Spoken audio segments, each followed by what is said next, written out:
our YouTube channel guys, Original Vlogs.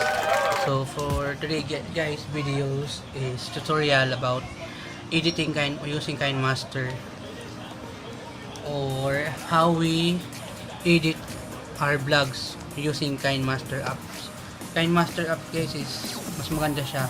So guys is pag na-upload ko yung videos na ito na tutorial ko, ilalagay ko yung link dun sa video na yun dun sa comment section, dun sa baba ilalagay ko yung link na yun, yung KineMaster na walang watermarks. So itong video na to guys is for tutorial kung paano namin i-edit yung vlog namin guys. So ayun guys, mag-isa lang ako dahil yakang-yakan na daw to. Nandito sa tabi ko. Come on! Kaway ka naman dyan. Kaway lang. So guys, ganito siya yung ginagawa namin tutorial. Ganito. So guys, wait lang guys. Intro muna pa pala muna tayo. Okay guys. Pasok kay intro!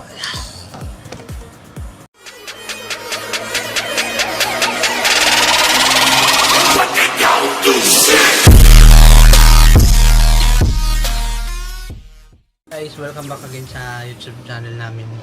So ayun guys, ganito lang siya na ginagawa. Nga pala guys, kung bago ka pa lang sa aming YouTube channel, don't forget to like, comment, and subscribe. Comment nyo guys kung anong gusto nyo content na pag gusto nyo pagawa sa amin ng mahal ko. So ayun guys, tutorial nga itong gagawin natin.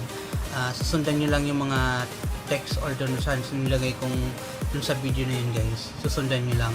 So mas mahirap ata kung papaliwanag ko dun sa isa't isa. Ngayon ang ginawa ko is nilagyan ko lang ng text kung paano namin siya ini-edit. Madali lang naman siya sundan guys, kasi nung bago kami magsimula, nanood talaga ako sa YouTube kung paano yung mga edit na yan, saka yun yung mas magandang application for editing videos. Yun yung may nagsabi sa akin na KineMaster mas maganda for editing vlogs. Yun, try namin hanggang ngayon, from the start until now, yun pa rin ang ginagamit namin, KineMaster app.